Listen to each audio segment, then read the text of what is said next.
নমস্কার বন্ধুরা, আমি আমার স্টক মার্কেট বাংলা চ্যানেলে আপনাদের সবাইকে স্বাগত জানাচ্ছি। আজকের বিষয় হচ্ছে আমাদের মার্কেট গত কিছু সপ্তাহ ধরে পড়ে যাচ্ছে। তো সেটা কেন পড়ছে তা নিয়ে আমরা একটু দেখে নেব যে কী কারণ এবং তার সলিউশনস কী, মানে কখন এই ফলটা থামতে পারে, সেটা কি কি কন্ডিশনে থামতে পারে সেটা আমরা একটু দেখে নেব। ডিসকাশনটা শুরু করার আগে আমি আপনাদের যেটা রিকোয়েস্ট করবো সেটা হচ্ছে, আমি যেটাই এখানে ডিসকাশন করছি সেটা কিন্তু আমার নিজস্ব পার্সোনাল ওপিনিয়ন এবং আমি আমার জন্য রিসার্চ করে যেটা বের করি সেটাই আমি আপনাদের সাথে শেয়ার করছি। আমার কোনো রেকমেন্ডেশনস কিন্তু নয়। এর আমার আলোচনার ভিত্তিতে আপনারা কোনো বাই বা সেল করবেন না, আর যদি করে থাকেন সেটা সম্পূর্ণ আপনাদের দায়িত্ব হবে, আমার এর মধ্যে কোনো দায়িত্ব নেই। আচ্ছা, এবার যেটা আমি বলি, আমাদের স্টক মার্কেট কিন্তু গত কয়েক সপ্তাহ ধরে পড়ছে। পড়ার যে মেন কারণ যেটা আমার মনে হয় সেটা হচ্ছে রুপি ভার্সেস ডলারের যে ইকুয়েশনটা ওটা বিগড়ে গেছে গিয়ে। মানে আমাদের রুপি ডলারের এগেনস্টে কিন্তু পড়ছে, ভালো রকমেরই পড়ছে, রোজ মানে প্রায় পড়ছে। যেখানে এটা 90 ছিল বা তার উপরে, মানে তারও আগে 89 88 ছিল, সেটা আস্তে আস্তে কিন্তু ক্রমশ এবার 91 92-র দিকে আস্তে আস্তে স্লিপ খাচ্ছে, মানে স্লিপ খেয়ে পড়ছে। তো এটার কারণটা কি? মানে এটা পড়লে আমাদের মানে মার্কেটের সাথে কি সম্পর্ক?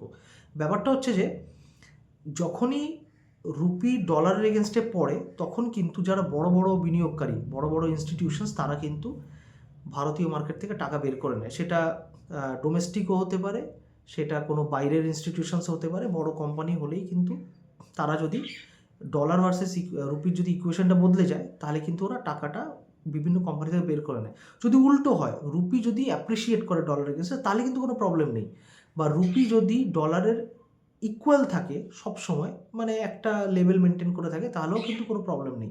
প্রবলেমটা হচ্ছে যদি রুপি ডলারের এগেনস্টে পড়তে থাকে। কারণ হচ্ছে, আমি ধরে নিন আমাদের ইন্ডিয়ান মার্কেটে ইনভেস্ট করতে এলাম, মানে আমি বাইরের কোনো ইনস্টিটিউশনস, আমি ইন্ডিয়ান মার্কেটে ইনভেস্ট করতে এলাম। এবার আমি যখন ইনভেস্ট করছি তখন রুপি ভার্সেস ডলার যদি সেম লেভেলে থাকে, আমি ইনভেস্ট করব, আমার 5% 10% প্রফিট হবে, আমি বের করে নিয়ে চলে যাব। কিন্তু যদি রুপি পড়ে, ডলারের ক্ষেত্রে যদি রুপি পড়ে, তাহলে কি হবে? আমি যে ইনভেস্টমেন্টটা ভারতে করছি সেটা কিন্তু যদি রুপি পড়ে যায় তাহলে কিন্তু আমার ইনভেস্টমেন্ট অলরেডি লসে চলে গেল। আমি যদি কোনো প্রফিট ব্যবসা থেকে নাও করি, তাও জাস্ট রুপি ডলার ইকুয়েশনটা বিগড়ে যাওয়াতে, রুপি ফল হওয়াতে আমার কিন্তু আমার যে ইনভেস্টমেন্টটা তাতে কিন্তু লোকসান লাগতে শুরু হয়ে গেল। এবার আমি যদি ধরে নিন, ফর এক্সাম্পল, আমি ব্যবসা থেকে ইন্ডিয়ান কোম্পানিতে লাগালাম, আমার ব্যবসা থেকে 20% আসছে। আমার যদি রুপি যদি ডলার এগেন্সে 10% পড়ে যায়, আমি যখন টাকাটা আবার ব্যাক করে আমার দেশে নিয়ে যাব তখন কি হবে? আমাকে 10% লসে নিতে হবে। মানে বিজনেস থেকে 20% আমি ইনকাম করলাম, কিন্তু ডলার ইকুয়েশন রুপির সাথে বিগড়ে যাওয়াতে আমার কি হচ্ছে, 10% লোকসান হয়ে গেল ওখানে। তাহলে আমার নেট প্রফিট কিন্তু 10%ই রয়ে গেল গিয়ে। তাহলে এটা কিন্তু মানে আনওয়ান্টেড সিচুয়েশন। এটা কিন্তু এইরকম কিন্তু সিচুয়েশন আমরা বা ইনস্টিটিউশনসরা চায় না। ইনস্টিটিউশনসরা সবসময় চায় একটা লেভেলে সবসময় নিউট্রাল কন্ডিশন, বা রুপি অ্যাপ্রিসিয়েট করুক। কারণ ভারতে যদি ওরা ইনভেস্ট করে, যদি রুপি অ্যাপ্রিসিয়েট করে ডলার এগেনস্টে, তাহলে ওদের কোনো প্রবলেম নেই, ওরা রুপি ডলারের এগেনস্টে এই হেজিংটা ওরা করে না। কিন্তু যদি রুপি বাড়ে তাহলে ওদের কোনো লোকসান নেই, কারণ ওরা যখন টাকাটা নিয়ে যাবে ওদের কিন্তু লস হবে না। কিন্তু রুপি ভার্সেস ডলার যদি, মানে রুপি যদি কমে যায় তাহলে কিন্তু ওরা ইনভেস্টমেন্ট করলে সেই ইনভেস্টমেন্ট যতই প্রফিট দিক না কেন, এদিক থেকে কিন্তু প্রফিটটা খেয়ে যায় গিয়ে। প্রফিটটা খেয়ে গেলে ওদের আর মানে ইনভেস্টমেন্টটা সেরকম আর মানে অ্যাট্রাকটিভ লাগে না, এই জন্য ওরা বের করে নিয়ে চলে যায়। তো এই হচ্ছে ব্যাপার। ফর এক্সাম্পল, আমি আপনাকে একটা এক্সাম্পল দিয়ে বোঝাচ্ছি। আমি একটা চালের ব্যবসায়ী। আমার কোম্পানিতে আমি 2 লাখ টাকা দিয়ে ব্যবসা স্টার্ট করেছি, 2 লাখ টাকা দিয়ে ব্যবসা করছি। আমার ব্যবসা ভালো লেগেছে, একটা বড় ইনস্টিটিউশনের ব্যবসা ভালো লেগেছে, ও আমার কোম্পানিতে 10 লাখ টাকা দিয়েছে।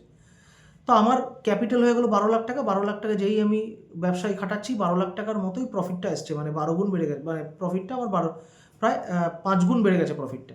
কিন্তু যেখানে আমি 2 লাখ টাকায় প্রফিট করছিলাম, আমার যদি প্রফিট যা হয় তার 5 গুণ আমার 12 লাখ টাকা প্রফিট বেড়ে গেছে। আর ইনস্টিটিউশনদের একটা টাকা দিয়ে দিতে হয় আমাকে, কিন্তু সেটা যতটা ইনভেস্ট করছে সেই রেশিওতে দিতে আমি সেই রেশিওটা ধরে নিন দিয়ে দিলাম। কিন্তু কালকের ডেটে যদি ওরা আমার ব্যবসাটা খারাপ হয় এবং ওরা যদি টাকাটা আবার 10 লাখ টাকা উঠিয়ে নেয় আমার ব্যবসা থেকে, তাহলে কিন্তু আমার কোম্পানির রেপুটেশন বা আমার রেপুটেশন আবার নেমে গেলো। তাহলে কিন্তু রেপুটেশন নামলে প্রাইস আবার নেমে যায়। আপনি যদি চারতলা একটা বিল্ডিং হয়, একতলা যদি সরিয়ে দেন ধাপ করে, তো ওটা তো একতলা নেমে গেল আর তিনতলা রয়ে গেল। তো প্রাইসকেও ধরে নিন, যখন ইনস্টিটিউশনসরা টাকা লাগায় প্রাইসটা অ্যাপ্রিসিয়েট করে, বেড়ে যায়। যখন ওরা টাকা সরিয়ে নেয় ওটা কিন্তু প্রাইসটা কিন্তু নেমে যায় গিয়ে, কারণ কোম্পানির রেপুটেশন কমে যাচ্ছে গিয়ে। কোম্পানির যারা ইনস্টিটিউশনকে ফলো করে ওরা বলছে যে ওরা যদি বের করে নেয়, ভালো লোকজন যদি টাকা বের করে না, আমরা কেন রাখবো, আমরাও বের করে নেবো। ওই কারণে ওরাও বের করে নেয়, আর এইভাবে করে কোম্পানির রেপুটেশন এটা যদি অনেকগুলো কোম্পানিতে একসাথে হয়, যদি ধরে নিন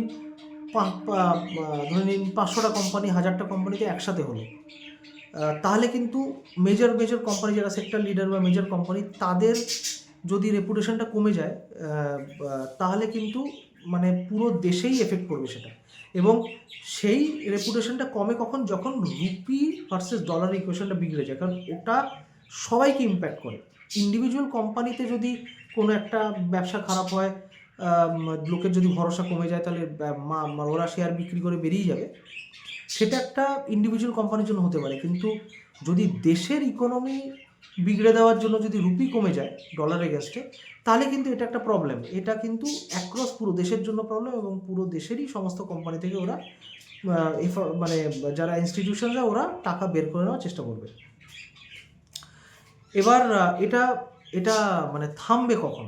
থামবে একটাই, মানে থামবে, অলরেডি আপনারা অ্যান্সারটা হয়তো পেয়ে গেছেন, যদি রুপি স্টেবিলাইজ হয়ে যায় ডলার এগেনস্টে, তাহলে এটা থেমে যাবে, বা রুপি যদি অ্যাপ্রিসিয়েট করে তাহলে এটা থেমে যাবে, 1 নম্বর।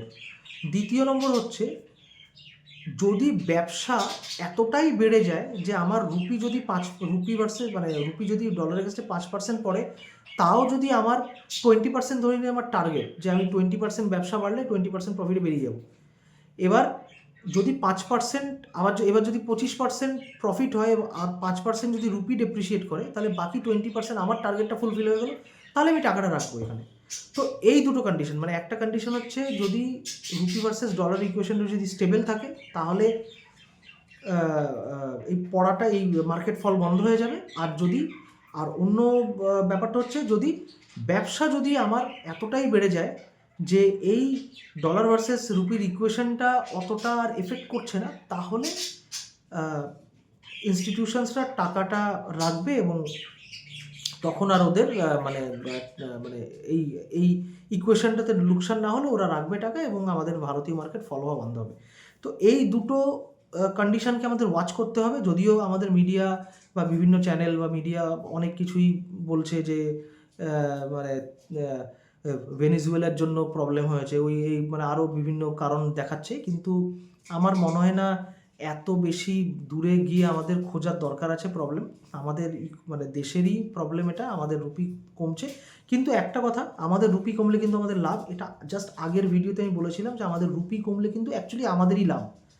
যদিও ইনভেস্টাররা বের করে নিচ্ছে টাকা, কিন্তু আলটিমেটলি আমাদের দেশের জন্যই লাভ। হ্যাঁ, আমাদের জন্য লোকসান, যারা আমাদের মতো যারা ইনভেস্ট করে, রিটেল ইনভেস্টার, তাদের জন্য লোকসান, কিন্তু অ্যাজ এন ইকোনমি কিন্তু আমাদের জন্য লাভ। এটা আগের ভিডিওতে বলেছি। রুপি যদি ধরে নিন আমাদের ডলারের কাছে রুপি পড়ে, আমাদের দেশের জন্য এটা সুবিধে। এটা আমি আগের ভিডিওতে ডিসকাস, একটু দেখে নেবেন ওখান থেকে, তাহলে আপনি ক্লিয়ার হয়ে যাবেন এই পয়েন্টটা।